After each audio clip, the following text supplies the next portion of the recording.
오늘 우리에게 주신 하나님의 말씀 보도록 하겠습니다.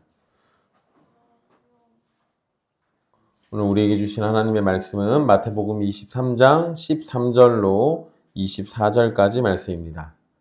마태복음 23장 13절부터 24절까지 말씀입니다. 귀하신 하나님의 말씀 받들어서 읽도록 하겠습니다. 화에 있을진저 외식하는 서기관들과 바리새인들이여, 너희는 천국문을 사람들 앞에서 닫고 너희도 들어가지 않고 들어가려 하는 자도 들어가지 못하게 하는도다.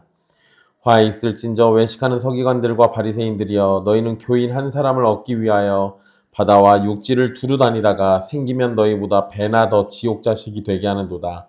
화에 있을진저 눈먼 인도자여, 너희가 말하되 누구든지 성전으로 맹세하면 아무 일 없거니와 성전에 금으로 맹세하면 지킬지라 하는도다.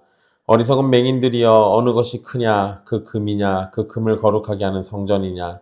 너희가 또 이르되 누구든지 제단으로 맹세하면 아무 일 없거니와 그 위에 있는 예물로 맹세하면 지킬지라 하는도다. 맹인들이여, 어느 것이 크냐, 그 예물이냐, 그 예물을 거룩하게 하는 제단이냐. 그러므로 제단으로 맹세하는 자는 제단과 그 위에 있는 모든 것으로 맹세함이요, 또 성전으로 맹세하는 자는 성전과 그 안에 계신 이로 맹세함이요, 또 하늘로 맹세하는 자는 하늘의 보좌와 그 위에 앉으신 이로 맹세함이니라.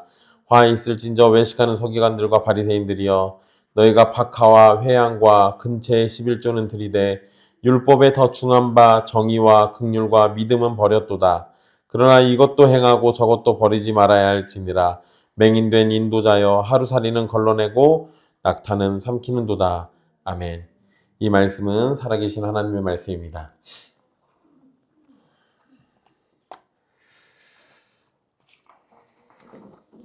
지난 시간 우리 예수님께서 서기관들과 바리새인들을 책망하시면서 주신 말씀을 함께 살펴봤습니다.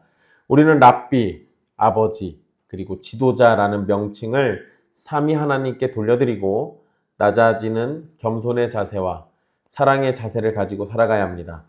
예수님께서 먼저 우리를 위해서 낮추셨고 먼저 사랑하셨기 때문에 예수님과 연합된 우리는 예수님으로 인해서 겸손과 사랑을 갖추고 살아갈 수 있는 겁니다. 오늘 말씀은 예수님께서 이어서 서기관들과 바리새인들의 외식을 향해서 화를 선언하시는 내용입니다. 화 있을진저, 이렇게 시작하시는 표현이 계속 반복해서 등장하는데요. 화 있을진저라는 이 표현은 슬픔의 탄식, 그리고 강한 심판의 선언, 이 두 가지의 의미를 동시에 담고 있습니다. 그래서 23장의 문맥에서 이 두 의미는 함께 사용되는 겁니다. 예수님은 바리새인들의 외식을 단호하게 정죄하시면서 심판의 선언으로도 이야기하시면서 동시에 그들이 스스로 파멸로 들어가는 것에 대해서 탄식하시는 거예요. 이건 예루살렘을 바라보시면서 탄식하시는 마태복음 23장 37절의 모습과도 연결됩니다.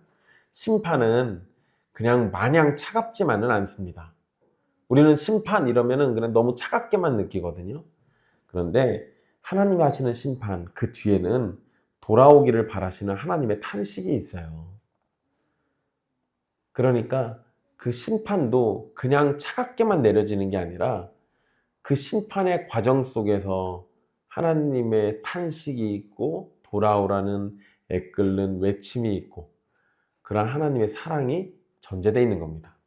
그럼에도 불구하고 믿지 않고 돌아오지 않는 자들에게는 가차없는 하나님의 심판이 내려지는 거예요. 그러니까 그 마지막 결과만 봤을 때는 차갑지만 그 과정 전체를 보면 너무도 따뜻해요. 그러니까 이러한 사실들 꼭 기억하십시오. 이들의 외식은 이 서기관과 바리새인들의 외식은 겉으로는 하나님의 뜻을 전하고 그것을 따라서 행하는 것처럼 보이지만 실제로는 하나님의 뜻에서 먼 행동을 하고 있는 겁니다. 그리고 예수님께서 화를 선언하신 것은 단순히 외식의 문제만이 아닙니다. 이들이 천국문을 사람들 앞에서 닫아버린다는 것도 중요한 이유예요. 그래서 자신도 들어가지 못하고 들어가려는 사람들도 들어가지 못하게 한다. 이게 문제죠. 여기에서 여러분, 천국에 들어간다는 건 구원 또는 영생을 얻는 것과 같은 의미입니다. 자, 서기관들과 바리새인들은 열정이 없는 게 문제가 아니었어요. 이들은 열정은 큽니다. 문제는 그 열정의 방향이 잘못된 거예요. 그 열정의 방향이 잘못된 겁니다. 그래서 그들의 잘못된 열정이 자신을 포함해서 천국에 들어가려는 사람들까지 못 들어가게 만든다는 겁니다. 여러분, 히틀러가 2차 세계대전 일으킬 때 열정 없이 일으켰겠어요? 열정이 너무 지나쳐서 문제인 거죠. 김일성이 6.25 전쟁 일으켰을 때 열정 없이 했겠습니까? 아니요. 대한민국 전체를 집어삼키려는 열정이 있으니까 그런 짓 하죠. 열정이 없는 게 문제가 아니라 그 열정의 방향이 무엇이냐, 요것이 문제라는 거예요. 여러분, 이들이 천국을 닫아버린다라고 예수님이 이렇게 표현하시는 것은 베드로를 포함해서 제자들이 천국 열쇠를 받은 것과 대조가 됩니다. 제자들은 복음을 전파해서 천국 문을 열고 사람들이 들어가도록 하는 사람들이에요. 그런데 서기관들과 바리새인들은 천국 문을 닫아버리고 사람들이 들어가지 못하게 합니다. 이들은 하나님의 나라를 위해서 일하는 게 아니라 적대적으로 방해만 하는 거예요. 그러면서 입에는 하나님을 달고 삽니다. 과연 이것이 옳으냐 이거예요. 15절에 예수님은 두 번째 화를 또 말씀하십니다. 서기관들과 바리새인들은 한 사람의 교인을 얻기 위해서 바다와 육지를 두루 다니는 수고를 한다라고 이렇게 표현하셨는데요. 하지만 그렇게 얻은 그 교인, 개종자를 자신들보다 더 악한 지옥의 자식이 되도록 만든다라는 게 예수님의 말씀입니다. 여러분, 개역 성경에는 교인이라고 번역된 그 단어 있잖아요. 새 번역에는 개종자라고 번역되어 있었습니다. 그리고 요거는 개종자라는 의미가 맞습니다. 이 단어는 유대교에서, 그러니까 유대교로 개종한 이방인들을 가리킬 때 쓰는 표현이에요. 원래 유대인이 아닌데 이방인인데 유대교 안으로 들어온 사람들. 그래서 그 개종자라고 표현한 겁니다. 그러니까 서기관들과 바리새인들이 개종자를 만들기 위해서 바다와 육지를 두루 다니면서 선교했다, 이렇게 표현하시는데요. 사실 이와 관련된 기록이 많은 건 아닙니다. 그런데 이 이스라엘이 멸망하면서 또 포로로 끌려가면서 그 끌려갔던 유대인들 또는 나라가 망하면서 흩어진 유대인들이 있어요. 이 흩어진 유대인들이 디아스포라라고 해서 자기들끼리 이렇게 구역들을 만들어가지고 삽니다. 그런 디아스포라를 통해서 서기관들과 바리새인들이 하나님을 경외하는 이방인들을 유대교로 개종시키려는 노력은 했던 거에 맞아요. 그러니까 예수님은 지금 그것을 이야기하신 겁니다. 그런데 예수님이 문제로 삼은 것은 이들이 열심히 개종자를 만들기 위해서 수고한 것이 아니라 그렇게 힘들게 얻은 사람을 잘 가르쳐서 천국 백성이 되게 해야 하는데 지옥의 자녀가 되도록 만든다라는 것, 그거를 비판하셨어요. 그것도 자신들보다 더 악한 지옥의 자녀로 만들어버립니다. 이게 문제라는 거예요. 사실 여러분, 이렇게 개종자를 이렇게 열심히 만드는 것 중에 여러분, 우리 그 고넬료 같은 사람들 있잖아요. 요게 해당하는 사람들이에요. 분명히 유대인들이 율법을 열심히 전하고 말씀을 전해서 이방인들 중에 하나님을 경외하는 사람들이 생겨난 게 맞습니다. 그런데 그런 사람들을 잘 가르쳐서 천국의 자녀로 삼게 만들어야 하는데 자기들보다 더 악한 지옥의 자녀로 만든다는, 얼마나 무서운 얘기예요. 여러분, 예수님의 이 말씀 너무 무섭습니다. 왜 개종자가 배나 더 나쁜 지옥의 자식이 될 수 있을까요? 이방인이었던 개종자는 원래 가지고 있었던 이방 신앙에 열심히 있을 겁니다. 거기에다가 바리새인들에게 배운 율법주의적 교만과 위선까지 더해지기 때문에 더 배나 지옥의 자식이 된다는 거예요. 스승의 나쁜 점을 2배로 흡수하는 겁니다. 열정이 없는 게 문제가 아니라 십자가의 은혜가 빠진 종교적 열정은 영혼을 천국으로 인도하는 것이 아니라 가장 빠른 속도로 지옥을 향해 달려가는 고속열차를 타게 만듭니다. 이게 문제예요. 여러분, 우리나라도 선교사들이 전도할 때 선교한 자체가 잘못은 아니에요. 그런데 선교하면서 우리 민족이 갖고 있는 잘못된 것들은 잘못된 건 잘못됐다고 하고, 그리고 옳은 것들은 잘 자리 잡을 수 있도록 만들어주고, 이렇게 해야 맞잖아요. 여러분 잘 생각해보세요. 우리 하는 것 중에 이상한 것들이 좀 있습니다. 외국은 장례가 나면 목사가 줄기차게 가서 예배드리지 않습니다. 근데 우리는 장례가 터지면 어떻게 해요? 일단 여러분 언제 죽을지 모르는데 가서 임종 예배부터 드려요. 숨이 막 넘어가려고 하면은 가서 임종 예배 드립니다. 그러다가 안 돌아가시면 다음번에 또 드려요. 돌아가실 때까지 계속 합니다. 그리고 돌아가시고 나면 이제 그때부터 해가지고 예배가 모든 장례 절차마다 다 있죠. 이게 뭐냐면 우리나라에서 하는 기본적인 장례 절차는 유교 문화에서 온 거예요. 근데 그 유교 문화에서 온 거에다가 우리 예배를 더해 놓은 겁니다. 그러니까 예배가 너무 많아요. 굳이 그럴 필요가 전혀 없는데.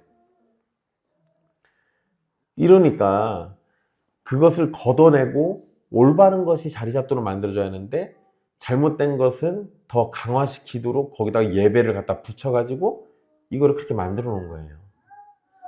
이런 모습들, 우리도 이와 비슷한 것들이 너무나도 많은 겁니다. 여러분, 그죠? 장례가 났는데 유가족들 위로하기 위해서 예배, 위로가 된다면 같이 말씀 나누고 찬송 부르고 기도하면서 위로할 수 있습니다. 그런데 그 위로가 만약에 십자가의 은혜가 빠진 위로라면 그게 무슨 위로가 되겠어요? 똑같은 겁니다. 종교적인 열정만 강조하고 십자가의 은혜를 지워버리면 그거는 그냥 종교 행위예요. 은혜가 절대 아니라는 겁니다. 자, 16절에 예수님은 세 번째 화를 언급하십니다. 이번에는 서기관들과 바리새인들을 눈먼 인도자라고 표현하세요. 실제로 이들의 눈이 안 보이는 건 아니지만 영적인 눈이 안 보여서 천국과 천국의 주인이신 예수님을 제대로 보지 못한 것은 사실입니다. 예수님은 이들이 성전으로 맹세하는 것은 괜찮지만 성전의 금으로 맹세하는 것은 지켜야 한다라고 가르치는 것을 비판하십니다. 당시 유대교에서는 맹세라는 건 원래 흔한 일이에요. 그래서 그냥 맹세를 자주 했습니다. 그런데 맹세할 때 하나님의 이름을 함부로 불러서는 안 되기 때문에 유대인들이 하나님의 이름을 내걸지 못하니까 대신 내세운 게 뭐였냐면 성전이에요. 성전 또는 성전의 금, 이런 거를 내세웠습니다. 그런데 서기관들과 바리새인들은 성전으로 맹세하는 것은 가볍게 여기고 성전의 금으로 맹세하는 것은 무겁게 여긴다는 것을 지적하신 거예요. 물론 여러분, 성전으로 맹세하는 것 자체가 옳은 게 아닙니다. 하지만 이들이 성전으로 맹세하는 것은 무효고 성전의 금으로 맹세하는 것은 유효하다라고 가르치는 바로 그것이 문제라고 이야기하시는 거예요. 예수님은 산상설교에서 맹세할 때 옳은 것은 옳다 하고 아닌 것은 아니라고 말하라고 가르쳤습니다. 하늘로 맹세하거나 땅으로 맹세하거나 예루살렘으로 맹세하는 것은 자신들이 어떻게 할 수 없는 것으로 맹세하는 것이기 때문에 그런 것으로 맹세하지 말라고 얘기하셨어요. 거기에다가 심지어 자신의 머리로도 하지 말라고 가르치셨습니다. 왜 그래요? 나의 소유로도 함부로 맹세하지 말라는 겁니다. 왜? 나는 내 머리 하나조차도 마음대로 할 수 있는 존재가 아니에요. 맹세로 자신의 진실함을 드러내려고 하지 말고 옳은 것은 옳다고 말하고 아닌 것은 아니라고 말하는 진실한 자세를 가질 것을 가르치셨습니다. 여러분, 사람이 맹세를 왜 해요?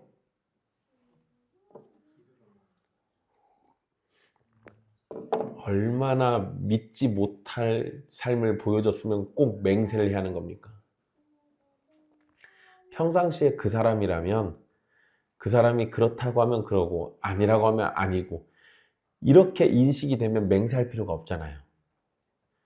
예수님의 가르침은 그거예요. 우리가 옳은 것은 옳다고 얘기하고 아닌 건 아니라고 얘기해서 사람들에게 우리의 진실함을 맹세가 아니라 우리의 삶으로 증명해내라고 얘기하는 거예요. 그렇지만 서기관들과 바리새인들은 성전으로 맹세하고 성전의 금으로 맹세하는 걸 당연하게 여겼습니다.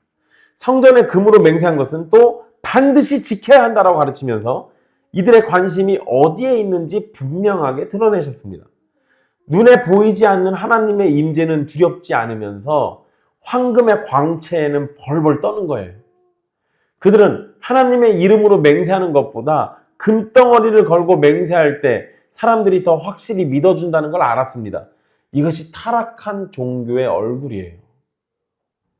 되게 무서운 겁니다. 여러분, 우리 신앙의 보증수표는 하나님의 성품이어야 합니다.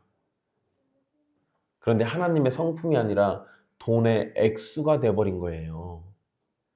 성전을 거룩하게 하시는 분은 하나님이신데 이 종교 지도자들은 금덩어리가 성전을 위대하게 만든다고 착각하고 있는 겁니다. 우리도 이럴 수 있어요. 이 부분 한번 잘 생각해 보십시오. 예수님은 어리석은 맹인들이라고 17절에 표현하시는데요. 여기서 어리석다라고 번역된 단어는 그냥 바보라는 뜻입니다. 그러니까 예수님 사실 좀 심한 말 하신 거예요. 바보라고.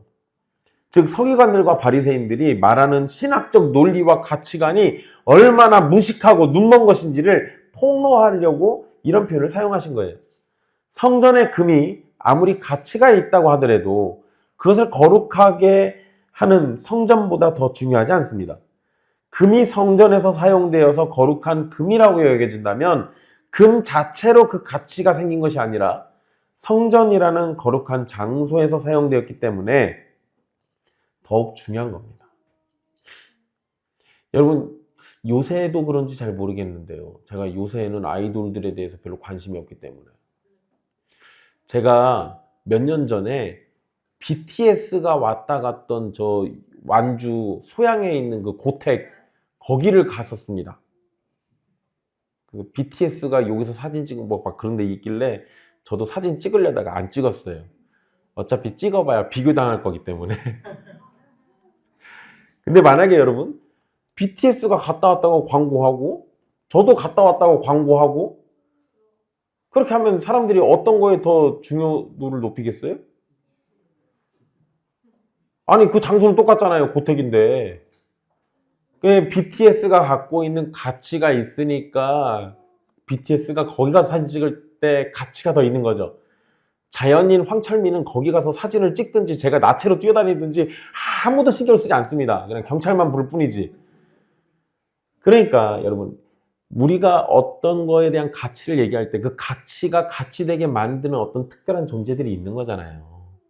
성전과 성전의 금을 얘기할 땐 당연히 성전이 훨씬 더 가치가 있어야 맞는 겁니다. 그런데 거기서 사용된 금에다가 무게를 더 둔다? 이거는 중요도를 잘못 알고 있는 거예요. 그리고 성전이든 성전의 금이든 맹세를 위해 사용하는 도구가 모두 하나님과 관련된 것들입니다. 그렇다면 어떤 경우라도 맹세는 지켜야 합니다. 그리고 사실 이런 도구를 사용하지 않더라도 하나님의 백성은 맹세를 지킬 필요가 있는 거예요. 그리고 사실 맹세를 할 필요 없이 진실한 말을 애초에 하고 살아야 하는 겁니다. 그게 우리에게 요구되는 거라고요. 예수님은 같은 논리로 다른 예를 또 드시는데요. 이번에는 성전 대신에 제단을 사용하십니다. 제단으로 맹세하는 건 상관없지만 제단 위에 있는 예물로 맹세하면 지키라는 건데 이것은 제단은 가볍게 여기고 제단 위에 제물은 무겁게 여기는 겁니다. 예수님의 말씀을 보면 서기관들과 바리새인들은 제단과 예물 가운데 어떤 것이 더 중요한지 알지 못하고 있는 거예요. 이건 사실 아주 상식적이고 기초적인 것인데 이런 것조차도 생각하지 못하는 것이 그들의 영적 상태라는 겁니다. 여러분, 목사가 존중받을 때는 성경 말씀을 참되게 가르칠 때 존중받는 겁니다. 말씀이 아닌 사람을 중심으로 교회가 돌아갈 때 사람의 권위가 말씀의 권위를 대체하는 순간 우리는 바리새인들처럼 성전보다 성전의 금을 더 중요하게 여기는 잘못을 반복하게 돼 있어요. 20절부터는 예수님이 지극히 상식적인 말씀을 하십니다. 제단으로 맹세하는 사람은 제단과 그 위에 모든 것으로 맹세하는 거고 성전으로 맹세하는 사람은 성전과 그 안에 계신 분으로 맹세하는 겁니다. 하늘로 맹세하는 사람은 하나님의 보좌와 그 위에 앉으신 분으로 맹세하는 겁니다. 그러니 모든 맹세는 하나님을 걸고 하는 것이기 때문에 맹세하는 자는 반드시 맹세한 것을 지키라는 겁니다. 그런데 여러분 20절 말씀에선 제단으로 맹세하는 자는 제단과 그 위에 있는 모든 것이라고 표현을 하고 있죠. 그러면 요 표현대로 하면 21절에서는 성전으로 맹세하는 자는 성전과 그 안에 있는 금이라고 표현했어야 합니다.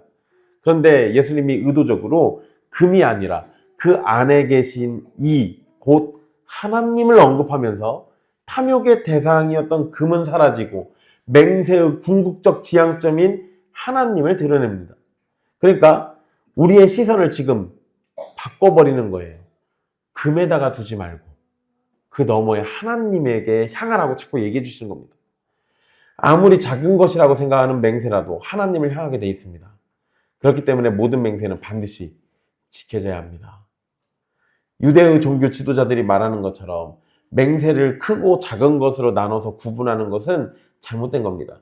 여러분, 근데 여기서 다시 한번 말씀드리지만 조심할 것은 예수님께서 제단과 성전과 하늘로 맹세해도 된다고 가르치시는 게 아니에요. 이렇게 표현하시는 건 서기관들과 바리새인들이 사용하는 그 표현을 인용해서 그들의 잘못을 지적하시려는 거예요. 예수님은 애초에 이런 걸로 맹세하지 말라고 가르쳤단 말이에요. 그러니까 사실은 우리는 궁극적으로 볼 때는 이런 걸로는 맹세를 안 하는 게 맞습니다. 자, 23절에서는 네 번째 화를 이제 언급하십니다. 이번에는 11조와 관련된 문제를 지적하십니다. 예수님이 박하와 회향과 근채를 언급하신 것은 식물 또는 채소의 11조로 밭이나 정원에서 나는 가장 작은 작물들의 11조까지 엄격하게 바쳤다는 걸 표현하는 겁니다. 이런 부분에서는 세밀하게 따지고 있는데 그들은 더 중요한 정의와 긍휼과 믿음은 버렸다는 것이 문제예요. 자, 여러분 여기에서 예수님이 정의와 긍휼과 믿음이라고 언급하신 것은 미가 6장 8절 말씀과 연결됩니다. 이 부분이 아주 중요해요. 일단 여러분 예수님이 하신 말씀 중에 정의와 긍휼과 믿음이라고 할 때 그 믿음이라고 번역된 표현은 믿음보다는 여기에서는 신실함이라고 보는 게 맞습니다. 신실함으로 이해하시는 게 맞아요. 그리고 그런 상태에서 미가서 6장 8절을 보면 여호와 하나님이 사람에게 원하시는 것은 정의를 행하며 인자를 사랑하며 겸손하게 내 하나님과 함께 행하는 것이라고 말씀하십니다. 자, 여기서 정의가 나왔죠. 그리고 인자를 사랑한다는 것은 여기서 인자는 긍휼을 얘기하는 거예요. 그러니까 긍휼을 사랑하라는 겁니다. 그리고 하나님과 함께 행한다라는 것 있죠. 요거는 하나님과 동행한다라는 말인데 그것이 신실함입니다. 그러니까 예수님은 미가서 6장 8절 말씀을 그대로 갖다 쓰고 있는 거예요. 즉 정의와 긍휼과 신실함을 하나님이 원하시는데 미가서 6장 8절 문맥에서 보면 이 세 가지는 이웃사랑과 연결됩니다. 즉 예수님께서 23절에서 이 말씀을 갖다가 쓰신 거는 율법의 더 중요한 이웃사랑은 버리고 아주 작은 부분의 11조는 챙기는 모순적인 점을 지적하신 거예요. 이거 잘못됐다라고 얘기하는 겁니다.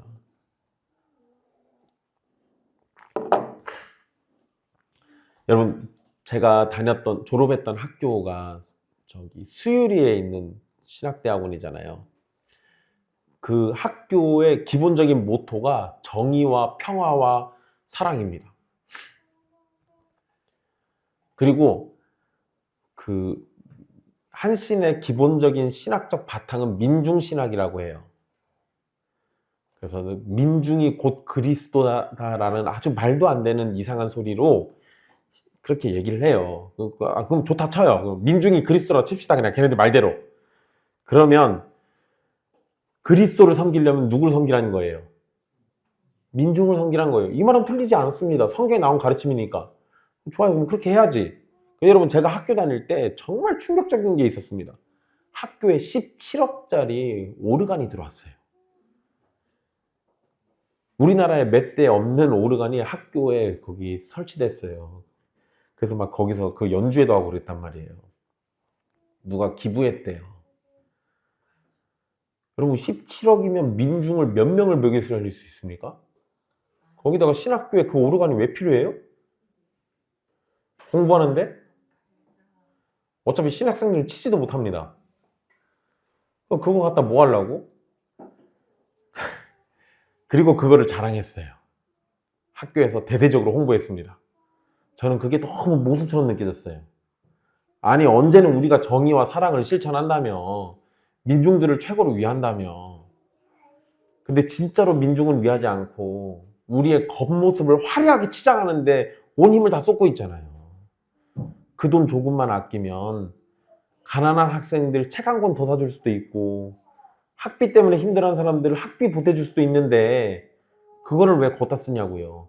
누가 설령 그거 사준다고 해도 그 돈 딴 데 쓰라고 얘기를 했어야지. 자기들이 말하고 믿는 것과 전혀 행동이 달라요. 그건 진짜 믿는 게 아닙니다. 유대인들도 그랬다고요. 유대인들이 미가서 6장 8절 말씀을 몰랐을까요? 아니요. 알죠. 그 사람들이 이걸 안 가르쳤을까요? 아니요. 충분히 가르쳤을 겁니다. 그렇지만 실제 행동에서는 이것과 상관없는 행동을 하고 있는 거예요. 이게 문제라고요. 율법의 근본 정신은 사랑인데 그 사랑은 무시하면서 11조를 세밀하게 챙기는 것은 하나님을 참되게 섬기는 것이 아니라 형식적으로만 섬기는 겁니다.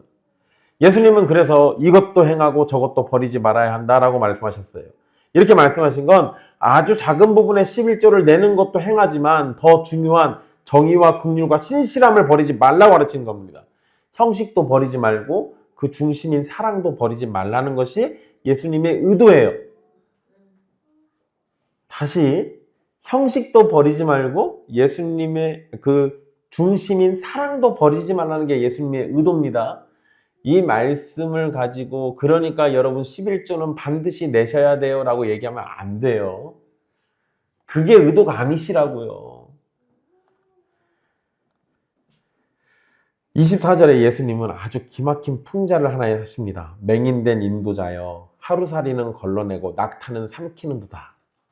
당시 율법에 철저했던 바리새인들은 포도주를 마실 때 혹시라도 부정한 곤충인 하루살이를 먹게 될까 봐 촘촘한 채로 포도주를 여러 번 이렇게 걸러가지고 마셨습니다. 예수님은 그들의 이 우스꽝스러운 강박을 꼬집으신 거예요. 잔에 빠진 아주 작은 하루살이는 핀셋으로 걸러내면서 덩치가 산만하게 큰 낙타는 근데 똑같이 부정한 짐승이거든요. 근데 그 낙타는 통째로 꿀꺽 삼키는 상황을 말씀하신 거예요. 물론 여러분 사람이 어떻게 낙타를 삼키길 수 있겠어요? 실제로 이럴 수는 없습니다. 하지만 예수님의 말씀은 작고 세세한 부분은 열심히 지키지만 더 중요하고 큰 것은 지키지 못한다라는 그 점, 그걸 하루살이와 낙타로 설명하고 계신 거예요. 작고 지엽적인 종교 규칙에는 목숨 걸면서 정작 신앙의 거대한 본질인 정의와 사랑과 신실함은 무참히 짓밟아버리는 그들의 기이한 위선을 비웃으신 겁니다. 여러분 개혁교회들 중에요. 시편 찬송가에 목숨 거시는 분들 많습니다. 저도 시편 찬송가를 불러야 한다라고 생각하는 사람이에요. 근데 시편 찬송가 말고 다른 찬송가 부르면 다 지옥 가요? 그건 아니잖아요. 시편 찬송가는 우리 예배의 본질적인 부분이 될 수 있습니다. 그런데 그것만 불러야지 다른 거 부르면 지옥 간다고 얘기하면은 그 순간 그 본질적인 속성이 지엽적인 걸로 바뀌어요. 엉뚱하게 흘러가요. 그리고 사실 그것보다 더 중요한 건 우리가 왜 시편 찬송가를 부르냐면 하나님이 주신 말씀을 사모해서 그 말씀인 시편으로 노래하려고 하는 거예요. 그런데 그 사랑은 하나님을 향하지만은 않습니다. 이웃도 향해야 돼요. 근데 이웃들을 저주하고 멸시하면서 하나님께 그걸로 찬송한다고요? 아니, 잘못된 거예요. 그렇게 하면 잘못된 겁니다. 여러분 오늘 본문의 말씀은 서기관들과 바리새인들을 책망하신 말씀이신데 이건 오늘날 우리를 향한 말씀이기도 합니다.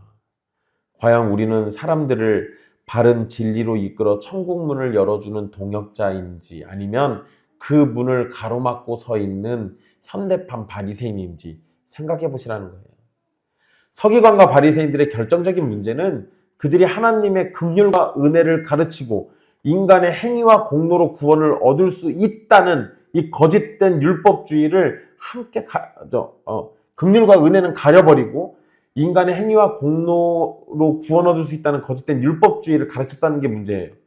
하나님의 사랑은 완전히 철저하게 숨겨놓고 잘못된 율법주의만 부각시켜서 사람들에게 짐을 막 쥐어줬다는 게 문제입니다. 이들은 진리를 찾는 백성에게 복음의 안식이 아니라 종교의 무거운 짐을 지어줬어요. 참된 구원자이신 예수 그리스도는 도무지 알아보지 못하게 만들어놨습니다. 이게 제일 큰 문제예요. 본질을 잃어버린 종교적 열심은 우리의 영혼을 파괴하는 독입니다. 바다와 육지를 넘나들면서 전도하고 제자 훈련에 열을 올리는 것 자체가 언제나 옳은 건 아닙니다. 물론 그것이 모두 잘못됐다는 것도 아니에요. 하지만 그 목적이 하나님의 영광이 아니라 교회의 세력을 키우고 목사나 지도자의 추종자를 만드는 데 있다면 그것은 하나님 앞에 큰 죄를 짓는 일입니다. 십자가의 은혜와 하나님의 자비가 빠진 채 성경 지식과 종교적 규칙만 주입한다면 우리는 우리보다 더 비판적이고 교만한 또 다른 바리새인을 만들어내고 결국 그들을 지옥의 자식으로 만드는 비극을 가져올 겁니다. 예수 그리스도가 아닌 그 무엇을 전파하고 있다면 우리 역시 천국 문을 닫고 있는 외식하는 자일 뿐임을 기억하셔야 돼요. 우리의 예배가 아무리 웅장하고 화려하고 보기에 좋다 해도 그 속에 삼위 하나님을 향한 경배와 사랑이 없다면 우리의 열심은 우리의 영혼을 무너뜨리는 헛된 일이 될 겁니다.